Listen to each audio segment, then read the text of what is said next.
Let's go. Okay, Joni, thank you. And I will just highlight that we were just chatting a little bit then, and I mentioned that it was Trans Visibility Day, and you had some thoughts on that. But I think it's very apt that I'm speaking with you today on Trans Visibility Day. So thank you for you, and thank you for the universe for aligning those things together. Would you be interested in introducing yourself, how you want to introduce the world to you? Yeah, my name's Joni. I am many things. I'm trans, I'm Jewish, I'm a cyclist.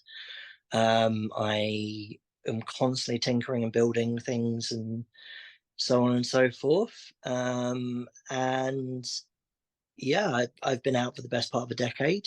Um, and yeah, I live in Suffolk, sunny Suffolk. Um, and it's a delight to be here. Hi, I'm your friendly neighborhood butch trans. Thank you, and you're most welcome. Yeah, I don't know. It just when you said that you've been out for a decade, I don't know if you want to share about that, but maybe it's worth just bringing into the space that is very aware, it's very present at the minute in the news that there's definitely targeting going on towards the trans and the queer community. I don't know if you just want to touch on that from your perspective, and particularly with it being Trans Visibility Day, what that means for you. Yeah. So I was assigned male at birth. I was born a baby, like most people are. Had I been born a man, I would have torn my mother in two. But I was born a baby, and for 23 years, I attempted to get on with the work of living as male. Um, didn't stick, wasn't for me. The age of 23, I came out as trans, and stated I would be living as a woman now. The truth's a bit more complicated than that. My gender identity is a wibbly wobbly thing that's not my own thing. I my experience as a woman is different to that of cis women, and that gives you a really interesting viewpoint when if you have the time and inclination to interrogate such things. But yeah, like I've been doing this for the best part of a decade, and where we're at the moment, I never thought we'd be having this fight now. I mean, I came out in 2013, which was, before the trans tipping point, famous Time cover, and it was before Caitlyn Jenner was out. It was before a lot of visibility, and things seemed to be going in the right direction. There were professional transphobes and anti-trans activists, um, but they were few and far between. And whilst they were organised, they weren't given platforms. You didn't turn your TV on and see Kath Brennan, which deep cut for the true heads, on Newsnight, like you would see Kathleen Stock these days, or like you would see Graham Linehan these days, for example.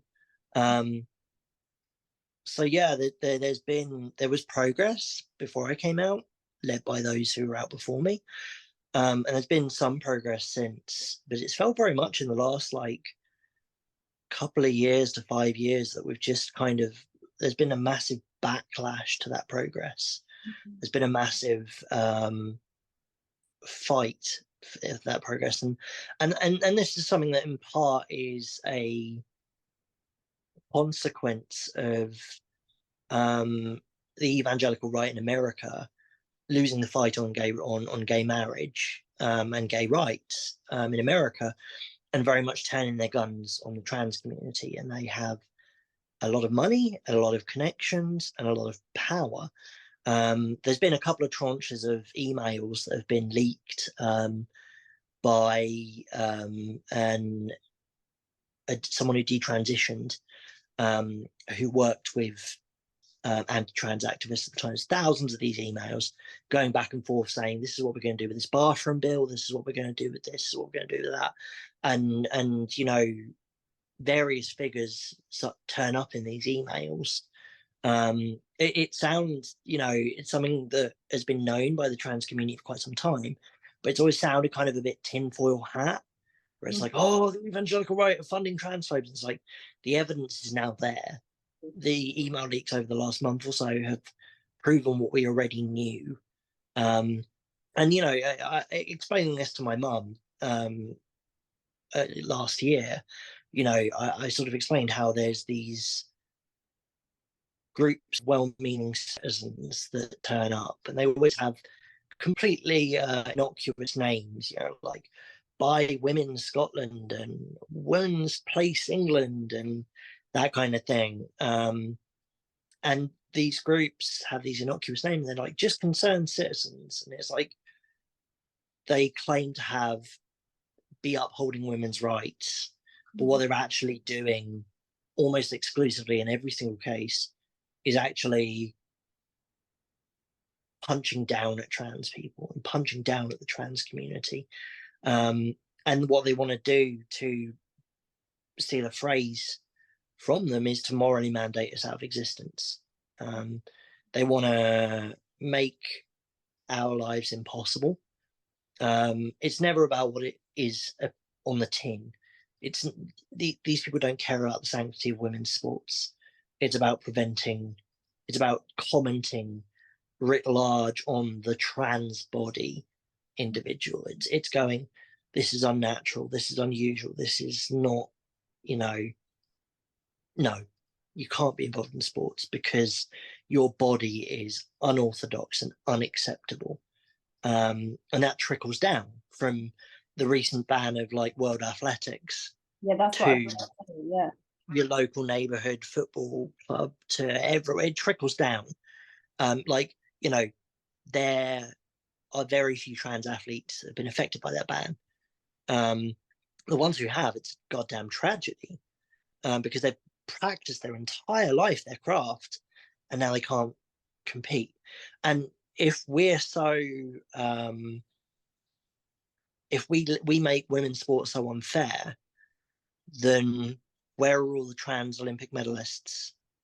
There was one trans weightlifter, I believe, at the last Olympics who didn't finish even, maybe, but it's never about what it is on the tin. It's not about the sanctity of sport. It's about commenting on the trans body as unorthodox, and in stating that we make sport unfair, they are commenting that we are not who we say we are. We are not the gender that we say we are.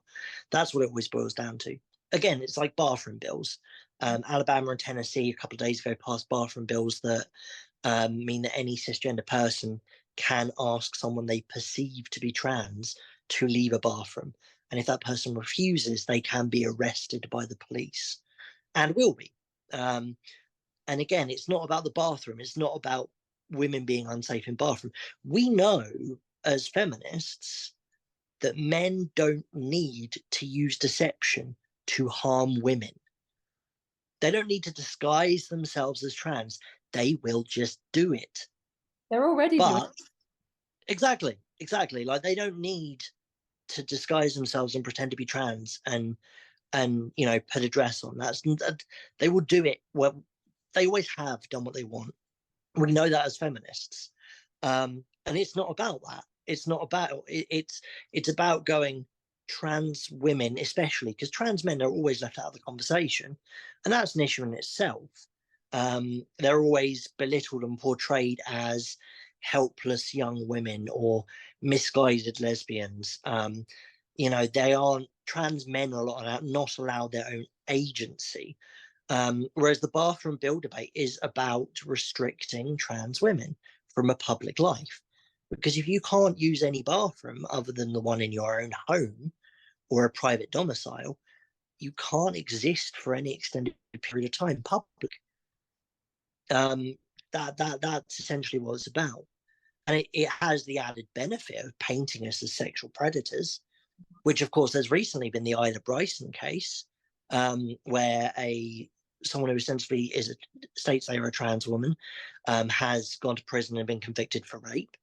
And there were more news stories about Isla Bryson and her case than there were trans women in Scotland's prison system. Oh. So it's a really, really, really, really tiny minority. And the minority of those trans women who have committed sexual offences and are a danger. And obviously now, like, you've got, you know, the MP whose remit is prisons is saying, well, no trans woman convicted of sexual offences will be in a women's prison. You're like, what about cis women? What about if a cis woman commits a sexual offence against another woman? She's in a danger. And of course she is. There would be a risk assessment. There already would have been a risk assessment. There is for any of these things because they don't want to get sued. And it is creating issues where there are not issues. Isla Bryson would have been risk assessed as it going into a prison. She probably has been risk assessed and been risked in is it severe danger of being sexually assaulted in a men's prison, and therefore will be in solitary, which is under the Human Rights Act cruel and unusual treatment, one could argue. It's never about what they say it's about on the tin. It's about painting the trans body as dangerous because it is unorthodox. It's about painting the trans body and painting trans people as dangerous. Trans youth, for example. You know, let's hit that one because that's another popular one. When it comes to transgender healthcare for youth, you know, there are these experimental treatments that are being used. They've been used for 50, 60, 70 years with cisgender kids. If you're a cisgender girl has a period at the age of 10, they will put her on puberty blockers as they would with a transgender kid. And the reason they are hitting transgender youth is for two reasons. One is because they know they don't have a voice and cannot fight back. Two is because they know that if those transgender kids don't go through puberty that they were assigned at birth to go through, that they will develop as cis people would. They will develop the characteristics of that. And it is highly important to the people who have control of our societies that they know who is trans. They think they think they can always tell. They have to always know because this thing is, I don't for 1 second believe that trans people are a danger. But I believe that they believe we're a danger.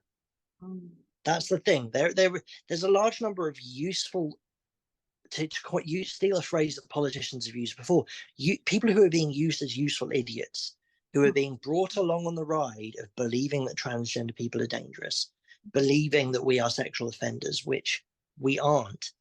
Like, it's hard to have a sex drive with a testosterone level that is pretty much in minus figures. Believe you me. But yeah, it's very much the case that we are being painted in newspapers, by media organizations, by our own government, to be not just unorthodox but dangerously unorthodox. And you know, the thing is all we want is just to exist and be respected. And I've been to events recently, given recent events around the death of Brianna Ghey, which was not initially registered as a hate crime, but let's face it, there's an element of hate crime there. You know, and we had trans youth speak at that event. They came up and they spoke. They were 15, 16. They were scared as hell of speaking, but they were more scared of the effects of not speaking. And what I am hearing from my trans siblings who are younger is that they know what their life expectancy is, and they know it is less than a cis person's, and that is unacceptable. Absolutely unacceptable. Like, we deserve to be treated like anybody else. 2/3 of companies in the UK are less likely to hire a trans person. That's a survey last year of companies in the UK, and that's ones that admitted that they are less likely to hire a trans person. Where are my trans MPs? Where are my trans councillors? Where are my trans people on TV?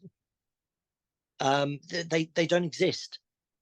They don't exist. And we are spending so much of my time, me and my trans community are spending so much time defending drag queen story hour events, which aren't even anything to do with us from the far right. We are spending time counter protesting the far right turning up and having a go at immigrants who are another group that is being absolutely demonized in the press, and we must have solidarity with.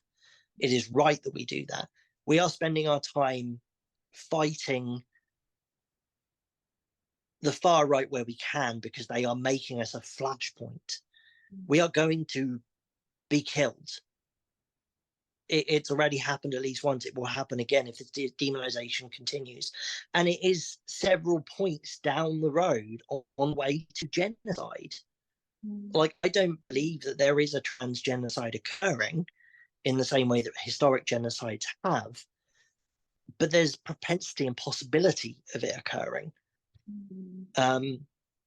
We are backsliding into the days of the 1980s with the National Front on the streets going out queer bashing.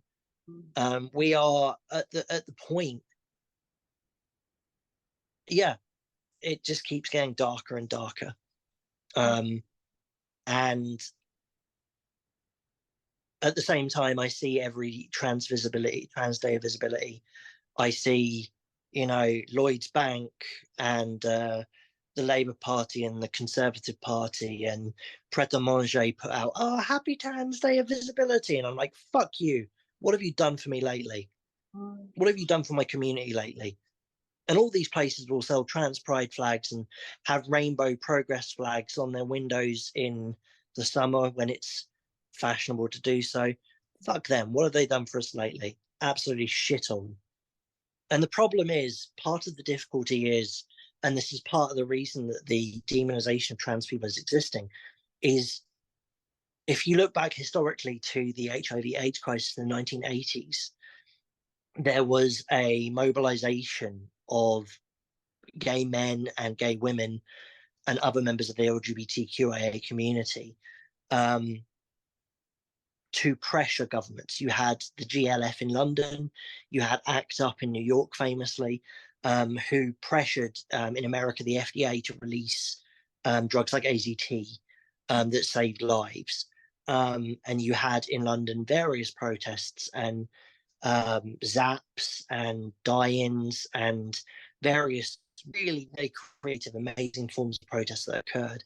Now, the difference that we've got now is, because of the HIV/AIDS crisis and because so many people died, we have a massive gap in our community. It really confuses me at the age of 34 that I am considered a queer elder,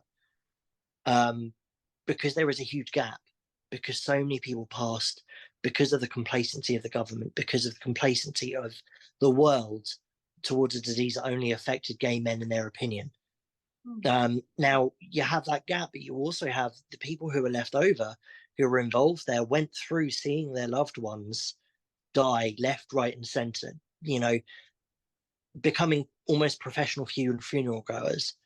I highly recommend The End of Innocence is a wonderful book. The Band Played On is a wonderful book. And How to Survive a Plague as well. 3 books that will teach you why we are where we are at in terms of queer history. And a lot of the people who were activists then burned out, completely understandably, because they were having to do so much.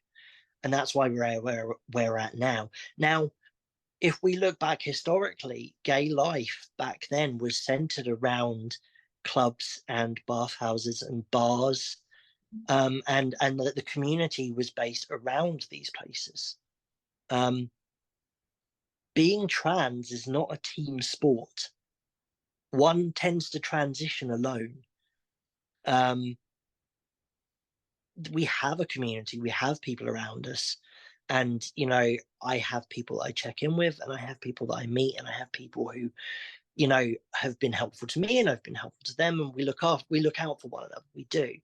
But it isn't the same. There are not spaces for us to assemble within anymore, since the rise of apps like Grindr have killed off gay clubs. Ipswich has no permanent gay venues, for example, and it's a county town. And even this is a financial pressure that's been on since the COVID pandemic is that, in some places up to 2/3 of clubs have closed. Now, it is hard to keep a nightclub running, let alone a niche nightclub, when a large portion of the community doesn't need to meet in person in order to have interactions, be they sexual or social. And that's the difficulty, is being trans is not a team sport, and therefore we are very isolated. We are very alone in some ways. And I know trans people who never leave the house because they are scared, and because they get hate crimed. I know trans people who aren't able to be out because they are stuck living with their parents because of economic crises, because yada yada yada yada. And that's the difficulty. The difficulty is getting the trans community and the queer community to organise. It can be relatively easy in places like Manchester or London, or as we've seen recently in Australia with Posey Parker's World Australian Tour. It's possible to organise, but it's more difficult in rural areas, such as the area that we live in. People are at home with the curtains drawn, and it's scary. The results of what we are seeing in terms of this backlash, in terms of the average of more than one article per day in newspapers that is negative towards trans people, in reply to the never-ending stream of anti-trans columnists, anti-trans talking heads on TV, anti-trans people given a platform. And the results that we are seeing is death. When I talk about us being killed, I do not necessarily mean us being shot or stabbed or bludgeoned or burned like we are around the world every trans day of visibility. We read the names and the list never gets shorter. I am talking about those cases, of course, but I'm also referring to the number of people who die due to suicide who are trans. I do not know anyone in my community who does not know at least one person who has died. And that's not even an attempt. To be blunt, I don't believe in mincing my words with these kinds of things, because it's this important. We are a community that is at risk. We are a community that doesn't easily access services. We are a community that doesn't easily organise. We are a community that doesn't easily exist within a physical space, partly because there are no physical spaces, partly because we are made to feel uncomfortable wherever we go. And that is the crop that transphobes are now reaping. I don't know what the solution is. I have ideas. I am on a mission to try and help our local notorious trans exclusionary radical feminist, who I can't name for legal reasons, realize our humanity and realize that we are ordinary people. And this is the thing, is I don't believe in violence, and I do believe that there is good in everyone that can be brought out. I continue to be proven wrong on that second point 100%. I've always said, and this is the most hyperbolic example I can think of, is I would love to sit down and have a cup of coffee with J.K. Rowling and not talk about trans issues, but talk about anything but, absolutely anything but. A recipe for beef bourguignon. That's it, yeah. Recipe for beef bourguignon. The recent album she's listened to. Jazz music. I don't know, anything but trans issues. Because I think it's all too easy for people to see that we are not human, and for us to be dehumanized, and for us to be seen as caricatures, for us to be seen as dangerously unorthodox. And what we are seeing is, we are seeing trans people having bloomed and grown and being joyful and created and being visible. And we now see the result of that being us attempted to be shoved back into the closet, us to be folded up neatly and just put back in there. And that's the issue. You know, the idea of we can always tell is what's behind a lot of this. And it led to, historically, a lot of trans people living stealth, not disclosing they're being trans. And you know, you see examples in this over the place. Disclosure. The documentary about trans people in Hollywood is a brilliant example of this. It's on Netflix. Highly recommend it. And I think that's what they're moving towards, is us being back in the closet, us living stealth and not disclosing us are being trans, and us living a life that is not duplicitous, but is not living, being able to be open and truthful about who we are. Yeah, sorry, I just like blurbed. I have a lot of thoughts and I have a lot of feelings. It's big feels, babe, and it has been received, and thank you so much for sharing. There was so much in there. It was so rich and juicy, and it was like, I hope it's helpful. Like, yeah, I've been doing this long enough and I've seen the sea change, and I like to think I have the words and voice to be able to carry it and present it. Yeah, I just hope it's helpful. Yeah, thank you so much. And I also just take a minute, just because it must come from that deepest place of you, and that place that maybe restricted you from wanting to come out in the past, and the fact Oh God, yeah. that you came out and it was like, this is amazing. And that's what stands out for me. I will say openly, I can speak honestly with you. When I first learned about trans kids, so it's probably some Louis Theroux documentary, however long ago. Yeah, something like that. Yeah. Oh my God, it's so controversial. Like, why are we in meddling with people? And obviously, they're my own biases, and that's something that I was digesting. Now, as someone, and I hope that's okay to be honest, Go ahead. because that for me is the learning process. Now, as someone who supports trans kids, and I see them as kids, and I recognize the world that they exist in, and I think, why the fuck should you feel potentially how you're probably feeling, that you shouldn't exist?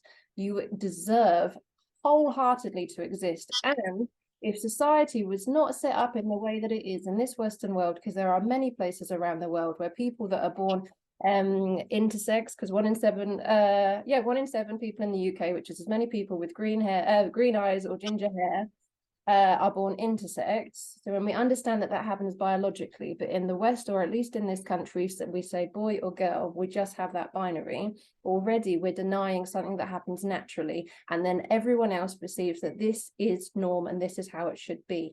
And then when we look back at colonialism and different like First Nations or different cultures where people that are born intersex is perceived as being spiritual or revered, or holy being, to be both masculine and feminine, that is so profound and beautiful, that why can we not put our hands up and be like, I think we fucked up, we made a mistake? Because of our ego.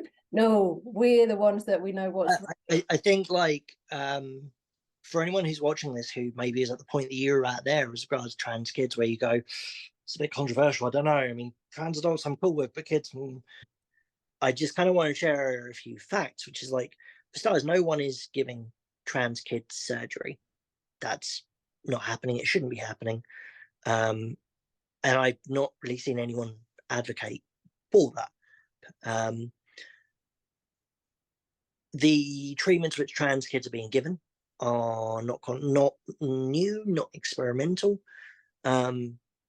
They're medications that we know are perfectly safe and been used for a long time. And getting those is a really long process that usually ends up with a lot of trans kids aging out and ending up going to the adult gender identity clinic because they've turned 18, rather than actually getting any kind of hormone therapy or blockers on the NHS. The last thing I would say is, if you had, just hypothetically imagine you had a kid and the kid is age whatever and decides that they are trans. And they go, okay, you know, I'm trans and I want to use these pronouns. My name is now this. And you go, okay, cool. Gonna call you by that name. Cool. Well, you know, and then then they decide, you know, 3, 6 months, 9 months later, actually, you know, I don't really feel like that anymore. You know, like it's always the hypothetical of like, what if it's just bad? And it's like, okay, so let's take that situation there where your kids decide they're trans. You've used the appropriate pronouns as they wish, and you've used the appropriate name that they've asked to use, and then they go, not for me. All that's happened there is you've called someone by a slightly different name for 3, 6, 9 months and used different pronouns. And they've decided it's not for them. And that's fine. You go back to what their birth name was and you use pronouns that they were assigned at birth. What's the harm in doing that? They know themselves better from that experience. They feel more secure in their masculinity, their femininity, and their gender, having done that experiment, having had that experimental phase. And I use the word phase very lightly here. Like they've given it a go, and they know themselves better. Now that can only be a good thing, surely, to know oneself in a way like that. Like, you know, nobody, it's not happening the way it's presented that kids are going, I'm trans, and they go, well, great, let's take you down to the doctor's tomorrow and we'll chop whatever you want chopped off. No one's saying that. That's not what happens. You know, no one is suggesting any of this, and I'm seeing this weaponized so often. And I've seen it in friends, in people myself, where I am challenged on, and they go, yeah, I mean, all trans rights, but what about trans kids? And you just go, well, no one is forcing kids to be trans. They're just saying gender is an interesting and differently experienced thing. If you've tried it, maybe it works for you. And it's the difference between what we call in academia, in science, is the difference between a type 1 and a type 2 error. So a type, I can't remember which way around there. I might be getting the wrong way around. A type 1 error is when you think something is the case and it wasn't. Yeah. And a type 2 error is where you think something wasn't the case and it was. Now, changing your kids' pronouns or allowing your kids to change their pronouns and their name for 3, 6, 9 months if they want to, and they turn out to not be trans, what's the harm? On the other hand,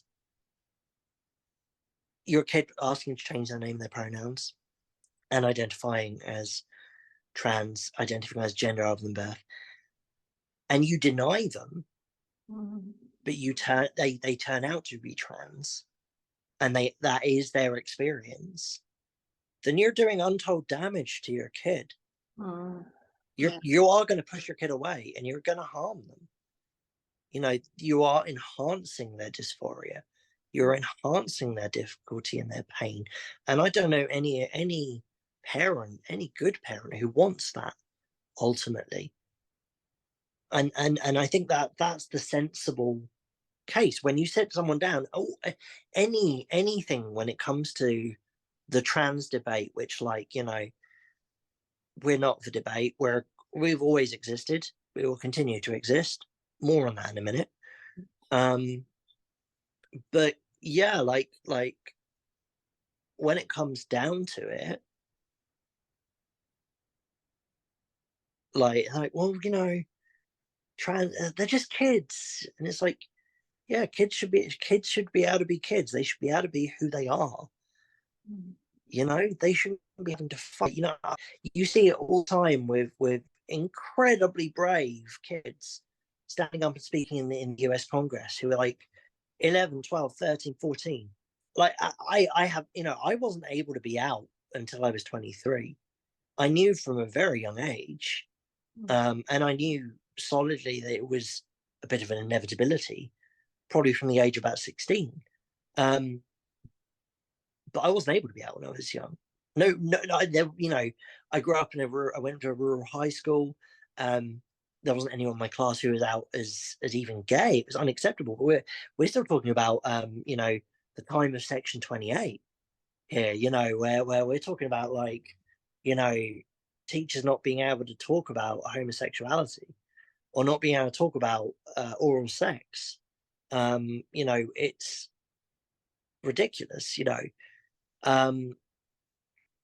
But yeah, that's the first thing I'd say is what's the harm? I don't believe that any adult wants to sit down and wants to harm their kid. Absolutely not.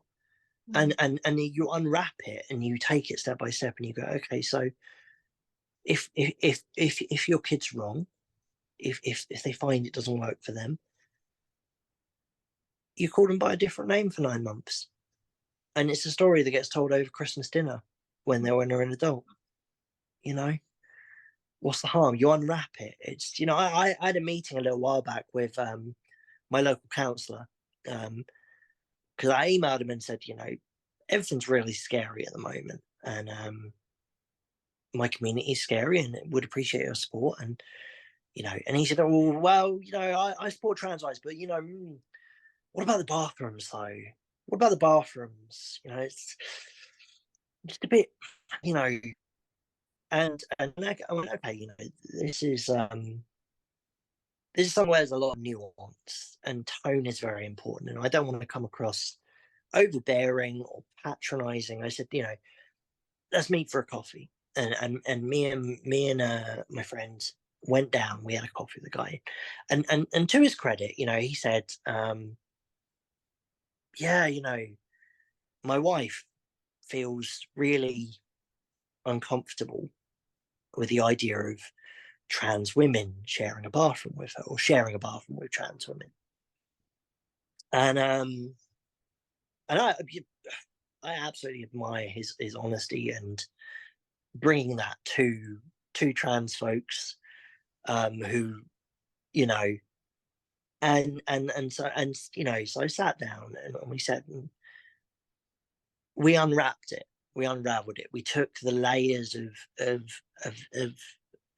skin off it, like an onion, and said, okay, so your wife is uncomfortable with trans women using the same bathroom as her. That's a fact. Let's not dispute that. I'm not gonna say that your wife is transphobic. Let's just take that at face value. She is uncomfortable with trans women sharing a bathroom with her. That is her feeling. That's valid. Let's unwrap it though. She feels unsafe, which means that she feels there is a danger. What is that danger? Is that danger a risk of sexual assault or molestation? Is it a risk of physical violence? Because again, that fear is real. That's something that she's feeling. That fear is something that exists. Whether it's appropriate or not, it's there. And so we peeled back a layer further and went, okay, so she feels unsafe because she feels that trans people are potentially a danger to her as a cisgender woman because of their origin of being assigned male at birth. To unpeel another layer, and then you go, okay, well, so there are very, very few cases of trans women being a danger to cis women. There is not a history of that. There is not a plethora of cases and evidence of that occurring. It's just not the case. Additionally, to add another layer in there, that danger is based on the idea of trans women not being women, but in fact being men, which they're not. And that's not something that she believes. And we whipped it back. We took the layers off. We took the layers off until we reached the kernel of, centrally in your logical human brain, you're not at risk from a trans person. And actually, when you unveil and you take and you dig down and you dig down, you dig down, and you go, oh yeah, you know, and this is the same argument, you know, when you look at like kids transitioning, you go, oh, kid transitioning. Ooh, I don't know about that. And it's like, okay, why? You know, so is it, you know, your kid decides they're trans, and you go, okay, so well that means, you know, the you know, surgical procedures are irreversible damage, and you go, well, that's not happening. That's not real. You know, let's focus on what is real. You know, let's take another layer off there. Go, okay, you're worried about your kid being trans. You see it as something you would rather they weren't, because unveil a layer. Because of the concerns you have about irreversible damage and surgery, and what if they regret it? Okay, that's not an issue because it's not happening. Your kid's not going to announce they're trans and go down to the local, you know, phalloplasty shop or local vaginoplasty shop, because that doesn't exist. Okay, so let's take it. You still feel uncomfortable about it. Cool. Like let's talk about that discomfort. Let's examine that discomfort. Let's interrogate it, and interrogate all of this. Like ultimately, a lot of what it boils down to, for my counselor's wife, for prospective trans parents, what is the messaging that society has given you about trans people, and what evidence do you have to back it up? You know, and it's telling that, like, you know, to use a reference point, you know, Silence of the Lambs. You know, if we look at like 90s films, you know, Ace Ventura, incredibly transphobic joke in it. Everyone knows which one I mean. Trainspotting has transphobia in it, in that it has a character that's paid for laughs. It's we're the butt of the joke. Now, Silence of the Lambs famously has a trans character. The main character, Buffalo Bill, and the whole thing where, you know, this serial killer that Clarice Starling has been chasing the entire movie. And everyone remembers the quote. Everyone remembers the quote with the Doors playing in the background and this character in the mirror putting on makeup and going, "Would you fuck me? I'd fuck me," to himself. That's the quote that everyone remembers. And that's the way that people always remember, think of like sexual trans women, is that quote. The quote that people don't remember is Clarice Starling discussing Buffalo Bill being trans with Hannibal Lecter, where Hannibal goes, he's not trans though. His pattern of behavior doesn't match being trans, doesn't match the patterns. We're talking about massive stereotypes here. Of course we are. It's a movie. But it's interesting that the quote that latches on that everyone remembers is the "Would you fuck me? I'd fuck me." Whereas people don't remember Clarice Starling going, "Actually, most transsexuals are passive and non-violent." Because we swim in a society and live in a soup, a societal soup that is tinged and flavored with transphobia. And we see exactly the same thing brought up by anti-racism activists, where we live and we swim in a soup of racism and of xenophobia. And you know, I can't speak for people of color, of course, but I can speak as a trans person. I very often find myself able to understand how transphobic people have got to that point. I mean, like, you know, I grew up with a father who told gay age jokes, and I grew up with a mother who said low-key homophobic stuff like, "Don't you think it's really weird Elton John writes all those songs about men?" Like, I grew up in a homophobic household. I didn't grow up to be homophobic, fortunately, because I had a cast of friends and associates who taught me that gay people are human and deserve respect like everyone else does, because of course they do. It's stating the obvious here and gilding the lily a little bit. I was very lucky, and that space was in fact a gay bar, which again underpins the importance of queer spaces where people are able to be. Um, and yeah, I think the other thing I'd really hit on after that little diatribe is talking about the colonial history of Western colonial idea of gender as being there are two, and every other culture throughout history as having tons more. I mean, within Jewish culture, within the Torah, there are, I believe, 7, maybe 8 different genders, which when you dig down and look at what the individual genders mentioned there are, you have male and female, you have intersex identities represented in this 2,000-year-old text, you have trans people mentioned in there as well, those who were assigned male at birth who live as women and vice versa. Trans people are mentioned in the Torah, which is kind of amazing. And this is the thing is we have always existed. We will continue to exist. It's just a question of what that existence looks like, and that's what we're fighting for. And that's always been my goal personally. Is my activism has always been informed by the idea I don't want the people who come out after me to deal with the same stuff I have dealt with, just like I haven't had to deal with the same stuff people who come out before me had to deal with. That's always been my goal. That's always been my reason I do what I do, and my reason I fight. Yeah. Again, so much richness and yumminess and all, well, I say yumminess, it's delicious to me, but to be able to live in an era where we can talk openly about this stuff.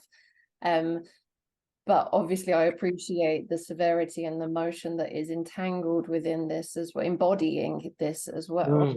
Not to take away from that. As someone who teaches sex education and would call trauma a hobby, I'm really I am tagged in this post. Something that I've come across recently or started to question and notice is the correlation between, now bear with me as well on this, is the correlation that I see between neurodivergent people and people within the LGBTQIA+ community. And I'm not saying that everyone that's neurodivergent is queer or vice versa, not at all. However, because of my interest in trauma, but more so in the recovery of what I feel, well, my take on it is that if we grow up in a world, in a society that does not allow space for us because we are othering and therefore fear-mongering, and also just to touch on that, I've watched several documentaries about the press impacting people's lives, like George Michael, and like outing him and the fear that bring it back and own it. So yeah, just to and that still occurs today as well. Yeah. You only have to look over the last couple of years to see Rebel Wilson was outed in Australia against her will. George Michael, we're talking about something that's almost 40 years ago now. Sorry. Always weirds me out when I think the 80s is not 20 years ago, but 40. And yeah, Rebel Wilson got outed. Caitlyn Jenner was very much, there were rumors in the press beforehand. Obviously, it's a very public coming out. But yeah, we still see that with the media. So go ahead. I just thought it was mentioning that. Yeah, that, and who owns the media companies? And therefore, why are they trying to have this rhetoric of fear-mongering and playing us against them, rather than, and we'll come on to it, trans joy eventually, we will get there. And so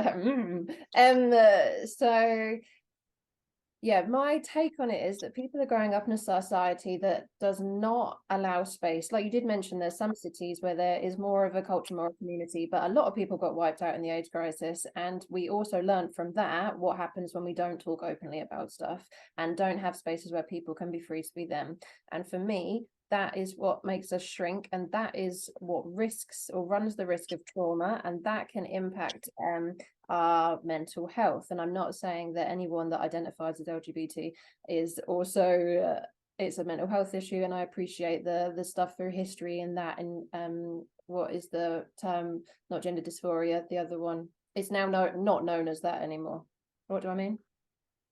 It's not, no, it's previously being trans, identified as trans was seen as a mental health condition. That's not what I'm saying. Yeah. So until the most recent revision of the DSM, transsexualism was considered as a disorder in itself, along with things like compulsive frotteurism, rubbing your genitals up against someone. And we're not that far away from homosexuality still being included in the DSM. Whereas now gender dysphoria is included under, I believe, a sort of a not a condition in itself, but like a subtype, a sub experience almost. Basically, yeah, no, the classification has changed. I mean, I was diagnosed with transsexualism in probably 2015, so this has changed in my lifetime as a trans woman. Interestingly. Yeah, fascinating. Yeah, so I just wanted to say that's not what I'm saying. Just want to not muddy my words. But what I do find, observing it, taking a step back, is how interesting. What would it be like perhaps to live in a society where people were supportive, where you felt validated and seen as you wanted to show up in the world? Like you just said, I want to change my name. I want to, when I was a kid, I thought I was a dog for a period of time, like, my parents indulged me. But it's when we allow space for people to be free to express themselves, this playfulness, this is actually good for the nervous system and soothes us. But the other of that is we shrink ourselves. This runs the risk of causing trauma, and therefore we detach from ourselves, because I need to perform and appease these people. And whether that's because I'm queer, or then potentially also neurodivergent people also masking, that for me is the pool that I get to. And I think if we could create societies or community spaces, the dream, to have an actual vulva love club that is inclusive, that offers comprehensive support, an element of harm reduction, potentially a sex club, but it's consensual. There's so many ideas, but fundamentally at its core is a home for people to be free and able to be seen as they are and express themselves safely without fear of threat outside. And to imagine what impact that might have on people's mental health, to feel empowered, love, and potentially eradicate violence and fear on this earth. Sounds like a lot. Why would anyone want to prevent that? And also for me, coming from that sex ed place, being pleasure led, but pleasure not necessarily being sex, or it's not necessarily penis and vagina sex anyway, it doesn't have to be sexual, but that for me about coming home to our body and being able to experience a sense of pleasure through presence. Because when you're diminishing someone for being able to take up space and feeling welcome in this world as themselves, we go to some dark places on the inside. I think by way of explanation, and I'm sure a lot of feminists have put this better than I possibly could, as a non-academic kind of lay tran. Ultimately, it comes down to power dynamics. Oh, that sounds like coercion and control. And like why would anyone not want this? And it's like the idea of being equal to is not desired by some people, because the idea of people being equal to you is not as good as the idea of people being subservient and less than to you. So if you look at the roots of a lot of homophobia, it is rooted in misogyny. If you look at the roots of a lot of transphobia, some of its roots are in homophobia, but most of its roots are in misogyny. It's why, it's when misogynists or people who engage in misogyny look at trans women, there is a fear that they may be one of us. That's why they hate us in a lot of cases, I believe, because they look at us and go, why would someone like me trade all of this privilege that I have in this world and trade down to the lesser position of being a woman? And that's the idea, that there could be some kind of latent desire in them for that. Scares the shit out of them. The most secure men I've ever known, who are secure in their masculinity, have said as much to me. They're like, I don't understand why you do this, but good for you.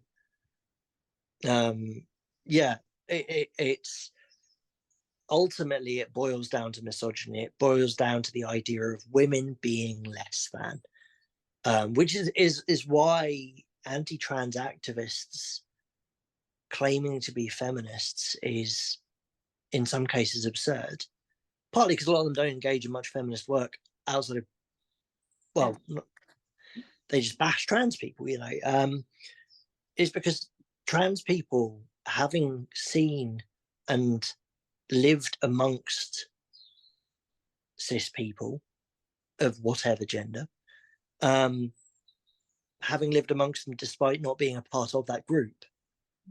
Like for 23 years of my life, I lived amongst men despite not being a man myself. And now living as a woman, I have a bigger understanding than some people of gender.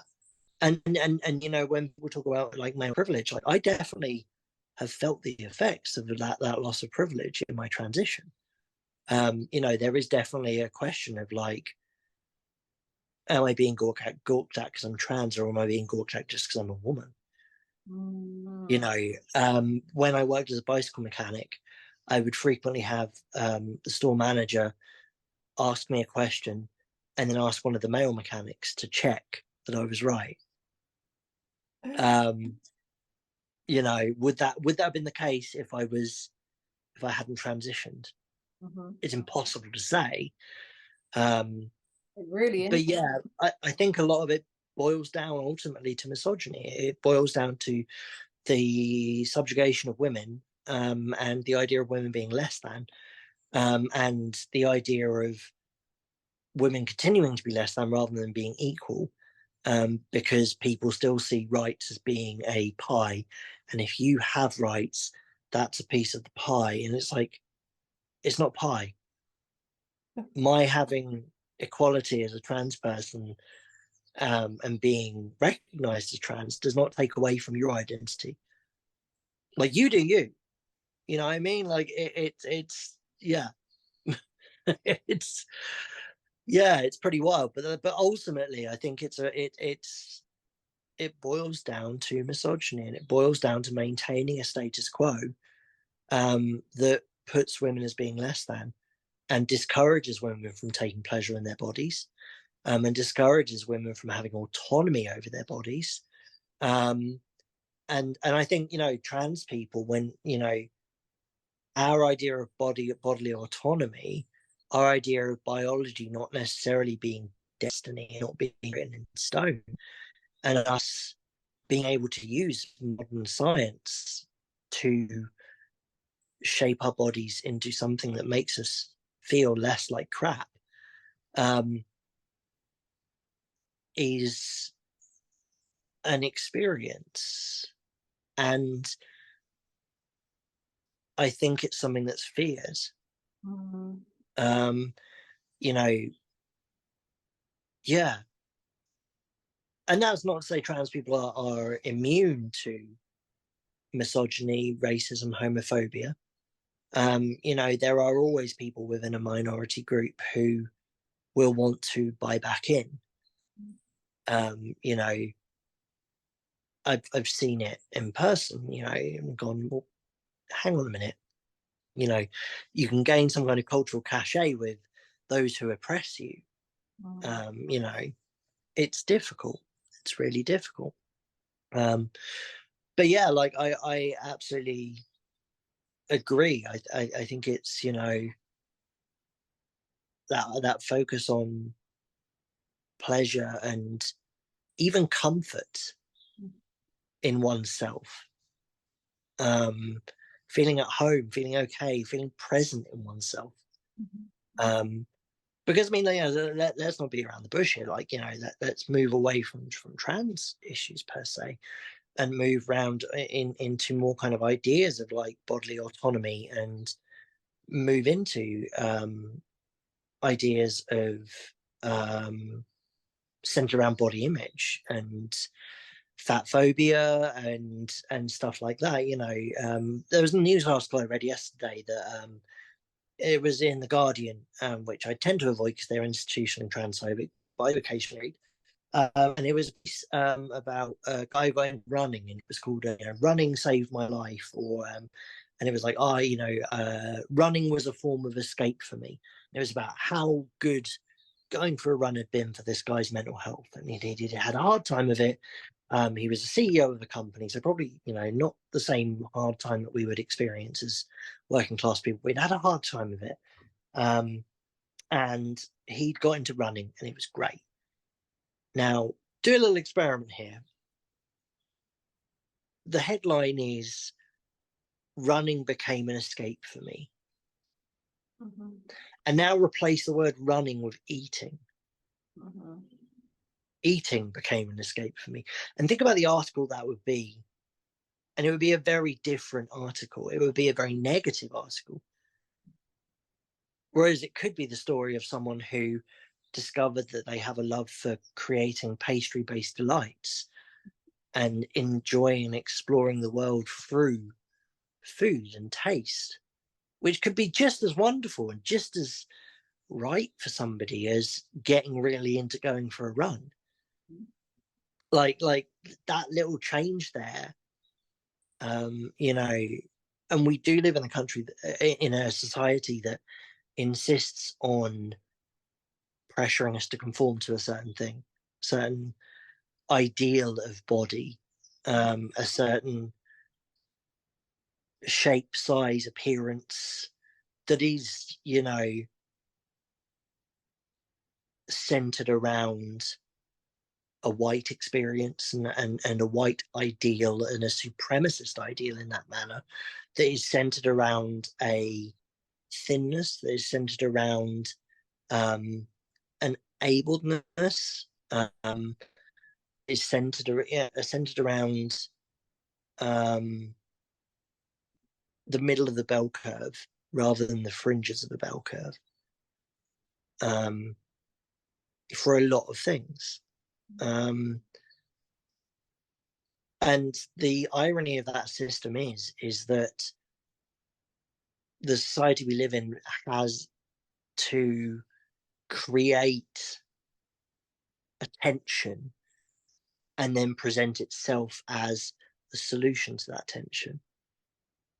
So thinness as an ideal is presented, despite not being the middle of the bell curve. Thinness is presented as an ideal because it creates a tension between actual, ordinary, everyday bodies.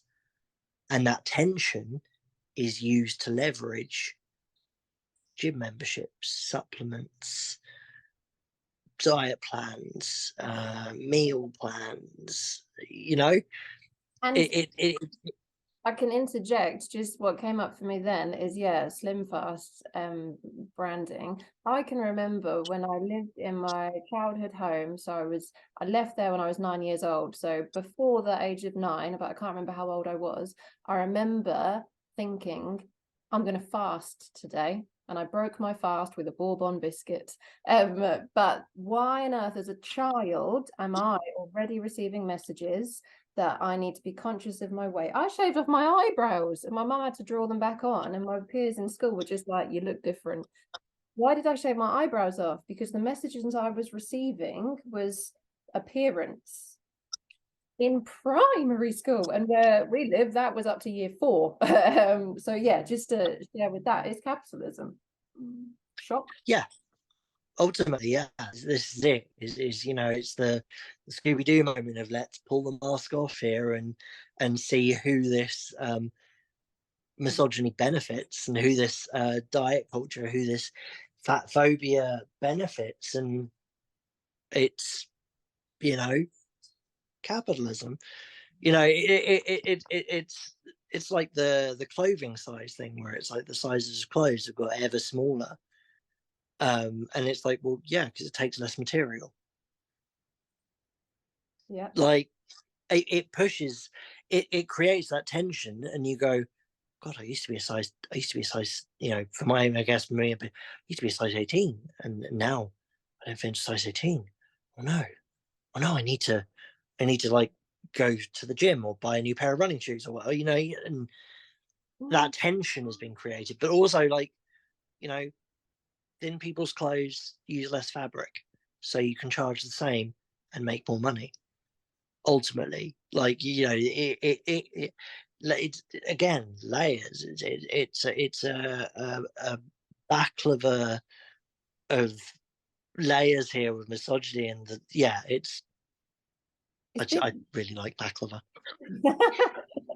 They do vegan baklava. Yeah, just so much came up for me on the last piece that you were talking about. I just wanted to share, there was coming back to my own learning process, or biases, ignorance, however you want to call it.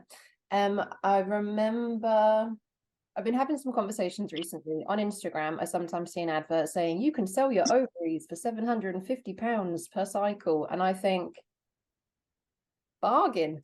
And then I think, philosophy A level, this feels like something we'd have discussed. And it feels very late stage capitalism as well. Like, yeah, it's very modern, it's trending, and it's not just happened once. But so you know, where are the spaces to talk about this? And I then go into my head and think, well, how would I feel about this? And money, and also creating life. And I can remember when I used to feel similar to what I said earlier about the trans kid thing. Why meddle? Why meddle is maybe not the appropriate word, but why change what already exists?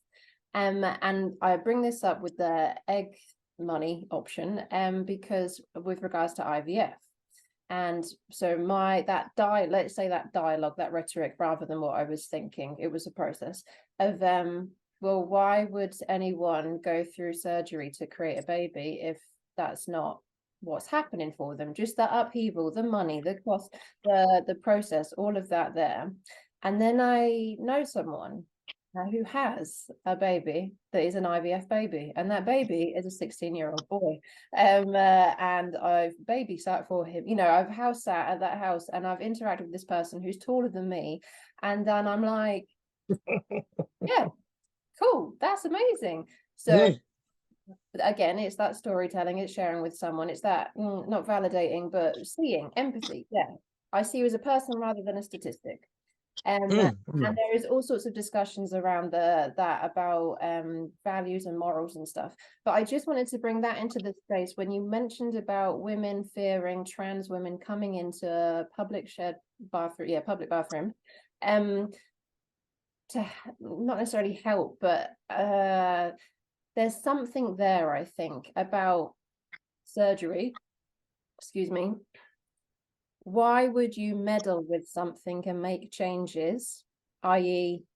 a trans person or a mum that can't make babies naturally, or not all mums are women as well, but someone who has the reproductive organs to be able to create life.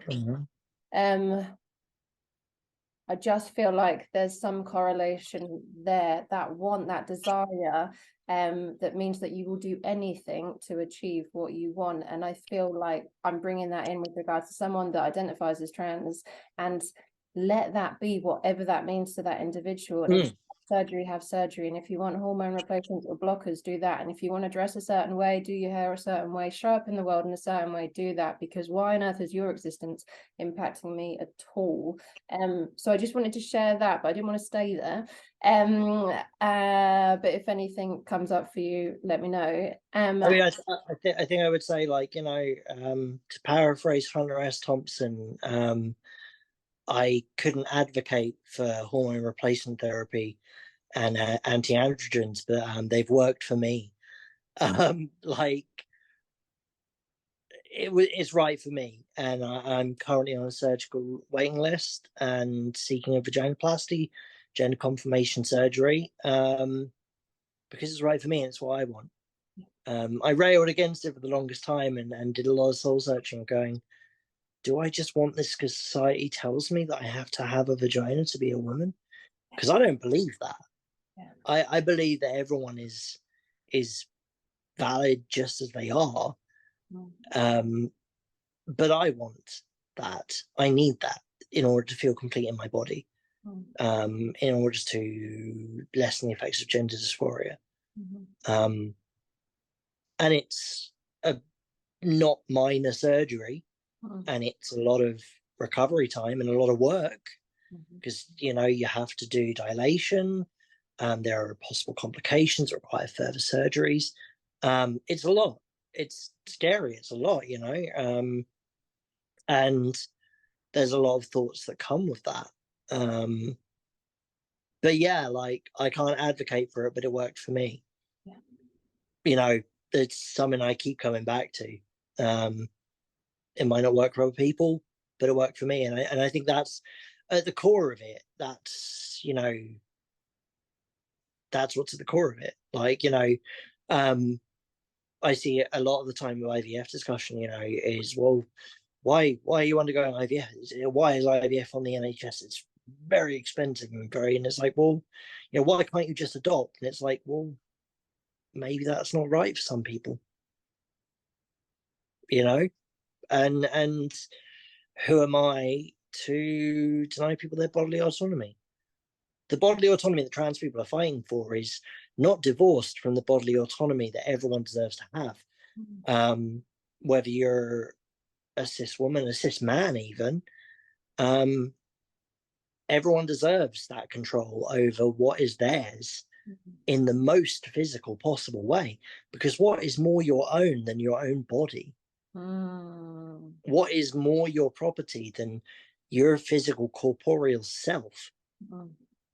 This 75 to 130 kilograms of person, of matter, of atoms and molecules, that makes up you, that is what people perceive as being you in the world. That is the thing you own more than anything in the world. And nobody has any right to say what you should do with that. Continue, though. Go ahead. Well, let's just take a moment there, because there's a lot of richness in there, isn't there? And it's a vibe. Like, the activism I do is centered around my community, but it is so much bigger than that. When you look at the trans athletics ban recently, it's going to affect a lot of women who have developmental sexual disorders, who are intersex, which historically within the Olympics seems to affect people of color more than it does white people. I don't know the statistics specifically on it, but it seems to be Black women especially who are singled out by the IOC and the Olympics board for exclusion from events. I'll fight for them too, because it's right, because it's fair. I had something on that the other day. I was in training with gendered intelligence, I think, and they it was trans Black women at the front of the fight that laid the pathway ahead of us, and having to not inclusivity. What's the other one? Intersectionality. And yeah, I remember the documentary about people with additional needs trying to get their rights heard back in was it the 70s, 80s, maybe? CRIP, I feel like it's called. And it's like, once again, a community group not feeling represented in this world, so they fight for their rights. And Mm. what, this is radical, and then everyone goes, oh no, yeah, no, this should, and we, you know, we've potentially still got a ways to go even now with regard to places being accessible for people.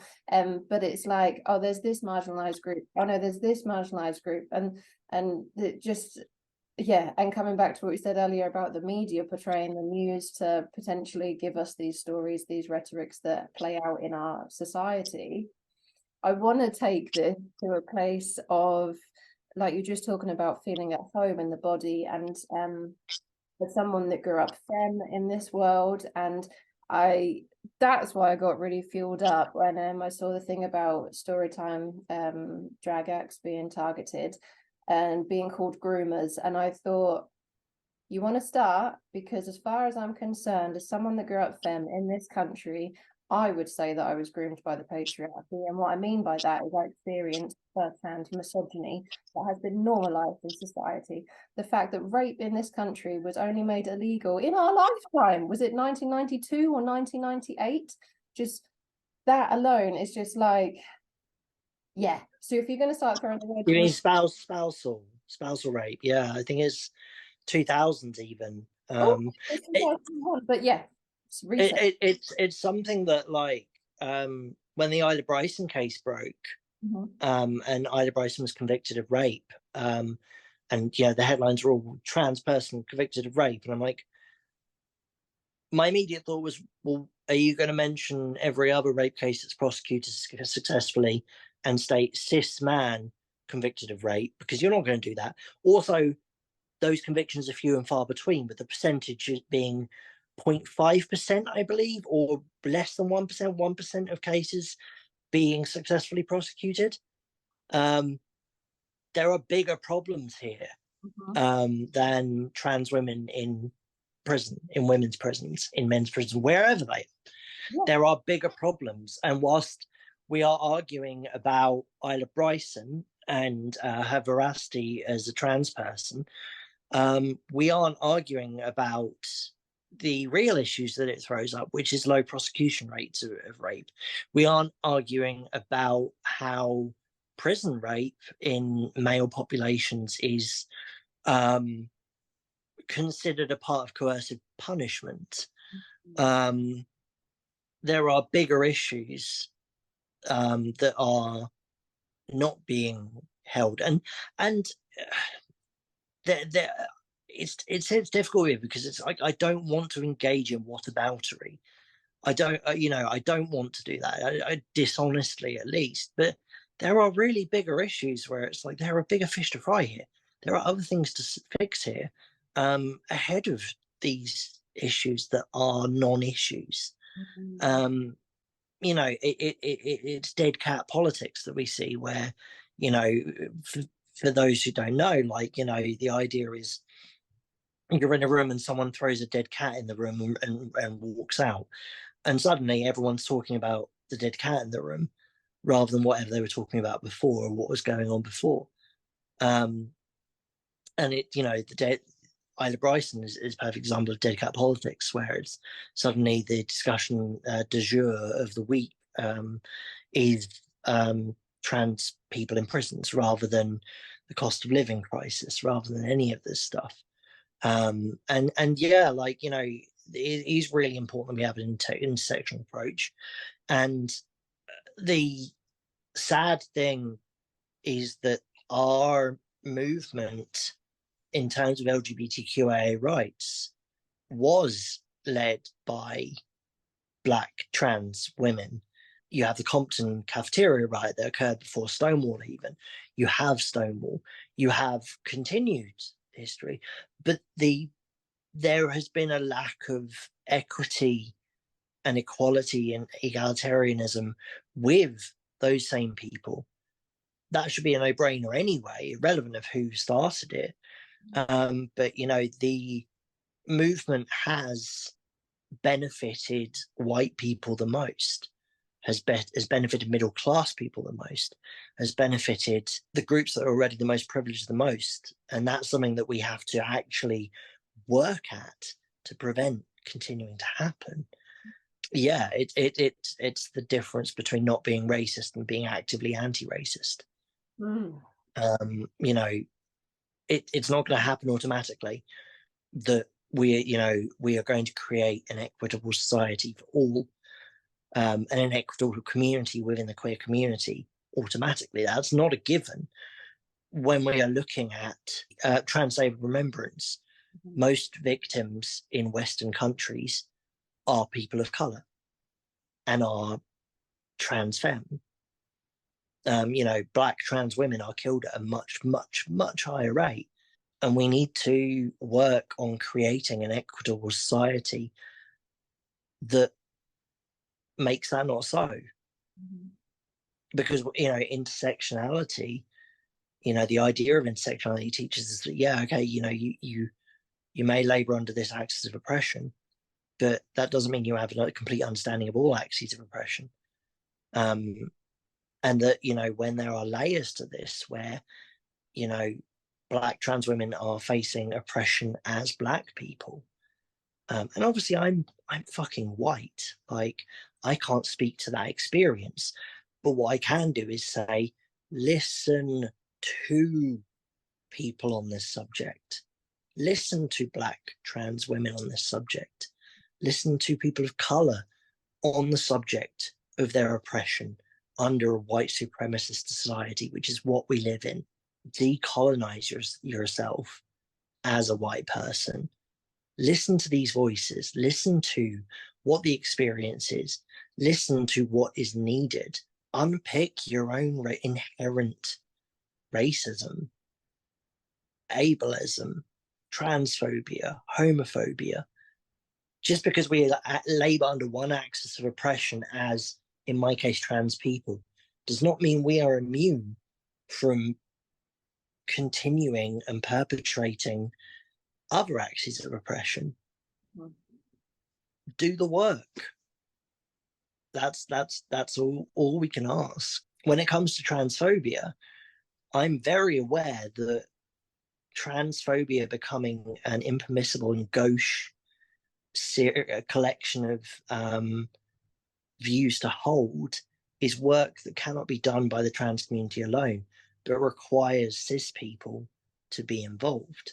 Just like the fight for gay rights, it was won by gay activism, but it was straight people going, oh, actually, why are we horrible to gay people?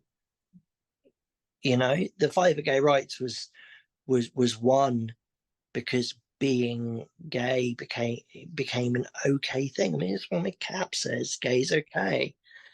Like, homophobia being a gauche and unacceptable set of views to have happened because straight people went, oh. And the same thing, like the work, it cannot be done by the oppressed. It is the job of the people who are benefiting from that oppression to go, this is wrong, this is not acceptable. And that applies to anything, whether it's trans rights, disability rights, the rights of people of color, like combating any racism, homophobia, xenophobia, ableism. The work has to be done by those who don't labor under that axis of oppression to prevent people who do from having to labor under that axis of oppression. I know, obviously it's more complicated than this. I am not massively educated, or there are other people who will have said it better than me. And I don't want to speak over anybody, but I can sit here as someone who hopefully people listen to and go, this is how I see it. This is how I've been told it is by other people, and amplify those voices. Like so often I see with discussion of the trans experience, like, or debates on our existence, there shouldn't be any discussion about us without us being included. And the same goes for discussion on immigration. Well, there's never any inclusion of people who are migrating in that. Yeah. You get what I'm saying. Yeah, no, it's interesting you mentioned that, because I remember when I was volunteering in Greece, sitting around a table of, I'm pretty sure, just white women, and it was like, we should probably get some service users up in here like representation of the people that we are supporting. But again, there's another sort of social construct that exists because as a result of the oppressors anyway. So, yeah, we're just it's big, it's vast, it's deep, it's beautiful, it's painful, it's delicious. Just touching on coming back to what we said earlier about the misogyny and that being potentially the root of this along with capitalism, but in my head I still just get a certain image in my head of a certain sort of person that sits at the top of society. And what I find is, yeah, my experience working in sex education and understanding that I learn the best knowledge around consent through training to work in a sex club. And this environment, kink, fet, BDSM, being perceived as dark, other, demon. What's the word? Demon. Deviant. Deviant. That's better. Yeah, demony isn't a word. Yeah, deviant. This sure, some of them words might describe the taste of the aesthetic or the vibe that is being created, but understanding that you could go to a sex club and consent is taken or perceived better than it would be, as I experienced going to bars and clubs growing up, and being touched was normalized 100%. and not taken seriously. When I now teach sex education, I've got that in my head of just like, well, someone's got the hang of it, and they're the ones that you're saying don't know. And this, yeah, kink, BDSM, fet stuff, devilish. And as someone that grew up with Christian parents and my dad quite high up in the church as well, it was like shame, stigma, and there's another conversation there around religion and politics. But what I find fascinating is the more that I've lent into my own sexuality and self-acceptance of self, and all the things I learned of how to manipulate myself to be appeasing and sexual and of taste to others, i.e. cis men. And the more that I lean into that and embody it through dance or through just taking up space and sitting with myself or self-pleasure or just embodying self for me rather than other, is like what you're scared of. Because once I own my own sense of pleasure and self-worth, and again, it doesn't have to be sexual, for me that sense of eros exists from being present, from being in nature, from connecting with people, from sensuality and being home and body. And if you think that I'm talking about penis in vagina penetration and that's where you've got it mixed up, then you must be having a terrible sex life that probably is just missionary, but there's no shame in missionary. But not to shame people in their sex life, so maybe let's step out of that space. But if you are not, I get what you're saying, though. I get what you're saying. If you are not able to hold space for yourself to be, you are missing out on pleasure. And if you are not able to communicate your needs, your wants, and desires without shame and stigma, again, you're missing out on that pleasure, and therefore you're shrinking. So I pity the people at top, and I wish them all the best for their journey, and I hope they get some therapy. It's they're not getting what they want and what they need. And that comes back to that. And it's not it's demanding one's needs that is seen as an affront in society. And I don't mean demanding of something that they would not give, but actually working out what it is you want and going for it. Like, you know, it's a sort of very yuppie turn of phrase, but like the idea of like, take care to get what you want. You know, you got to go out there and take it. And it's like, I think we do, but not in the way that that's meant. It is, you know, making demands of the world, your loved ones, in a consenting way, to go, this is what I want, this is what I need, and people will be on that journey with you, generally speaking. Like, you know. I'm not explaining it very well. I'm not explaining it very well. I totally get it, because where this is landing for me is when I teach sex education, rather than getting sick and tired of talking about consent, red flags. No young person needs to be introduced into sex from a professional as fear. So we talk about green flag and what does a green flag feel and look like to you. And this is why I keep reiterating, it does not have to be sexual, and asexual people exist. But once we can identify what things we enjoy, because we enjoy it, not because we think we're supposed to enjoy it, we can cultivate space in our lives to access more pleasure, once we can identify how we perceive joy in the body, we can cultivate more of it. Then we're setting off the parasympathetic nervous system, and we are soothing ourselves and coming out of the sympathetic triggered nervous system, because we're horrible and really hard. And we're have a less traumatized populace. And that's going to save us. Which is ultimately good. Exactly. Like, you know, whichever way you cut it, even if you are the world's most fervent capitalist, having fewer traumatized people means having more effective employees, more switched on staff. It's only a good thing. Exactly. As people who care about people, of course we want people to be less traumatized and experience less trauma, because that's just a good basic goal to have, I feel, you know, like, but whichever way you cut it, for whoever, it's good. It's 100% win-win. So I get really excited about that, because that's where I can merge my somatic bodywork world with my sex education. And I think I'm at the forefront of speaking to the next generation about this stuff. And for me, sex education with penis and vagina penetration, but there's a taste of that if that's what people want. And we don't teach people how to have sex, but I would love to, because I think navigating intimacy and rejection and being vulnerable with feelings is hard. However, irrelevant of all that, or in taste of all that, I want to lean into this pleasurable experience and coming home to body.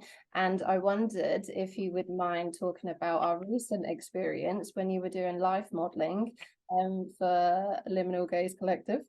No, I'd love to. How that process was for you on the build up to it, because I remember when we did used to live together, you said something like, "Oh, I'd be really interested in doing life modeling." So I just would love to just kind of hold some space for you to reflect on that and share, because for me it was so special, so profound, and maybe I'm just it was really quite wonderful. So Liminal Gaze Collective, for the uninitiated, is Suffolk-based queer life drawing group who do monthly sessions where you come along and a queer person will life model. So they will present themselves however they see fit. It's model centric, which was part of it. I'd never done anything like this before. So I was you know, and I was there from the inception with yourself, Alex, and Kiz.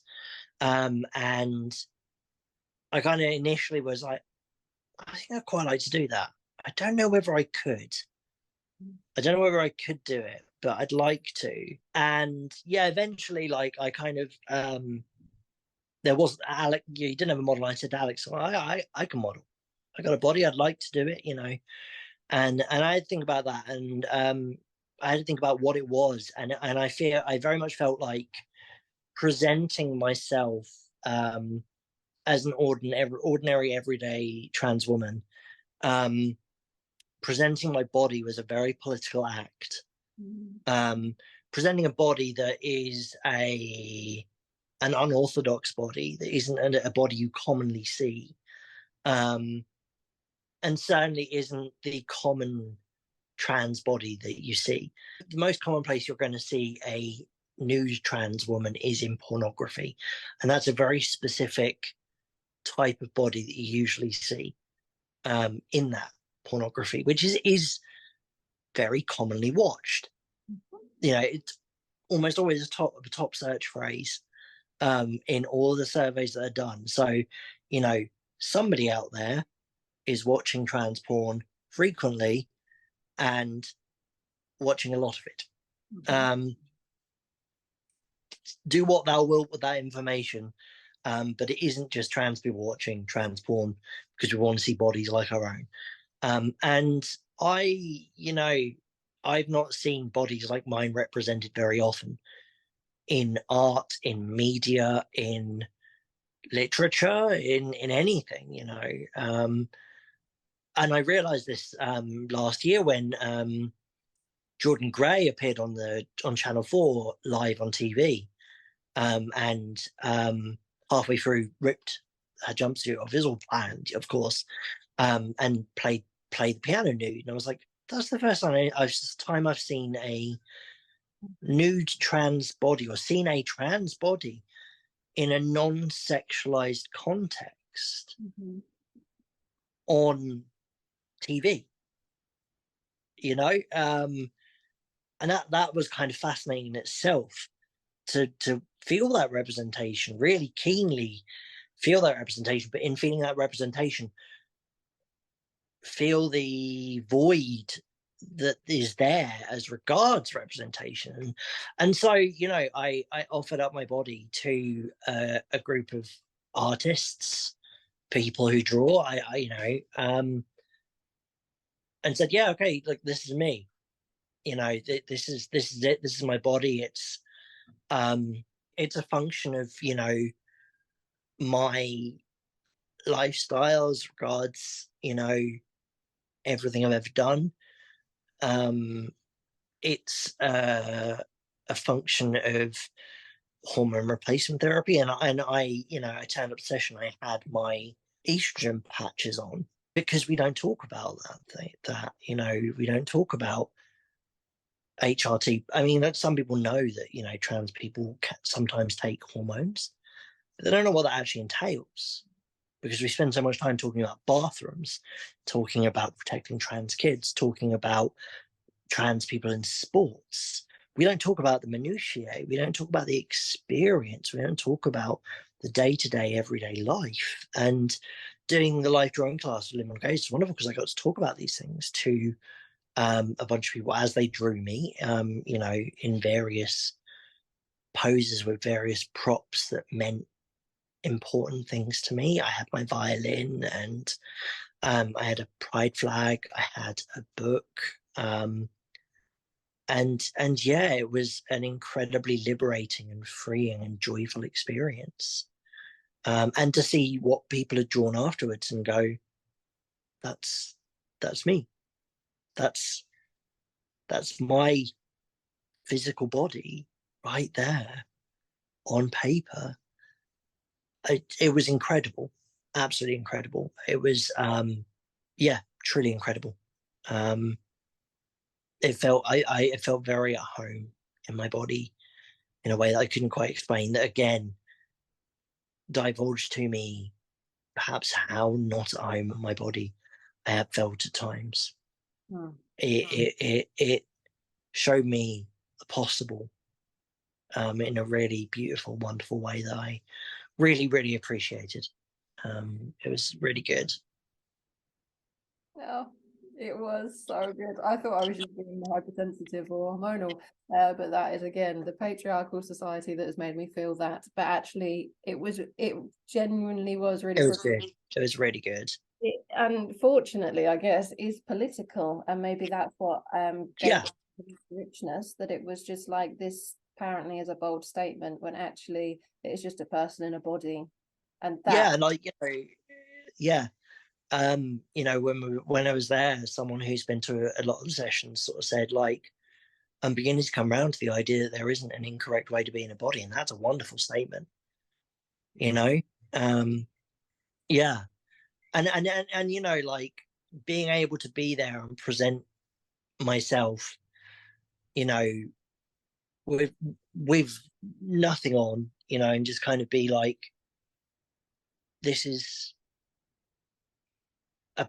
presenting vulnerability in the face of what is allegedly threatening, and going, this this is a threat.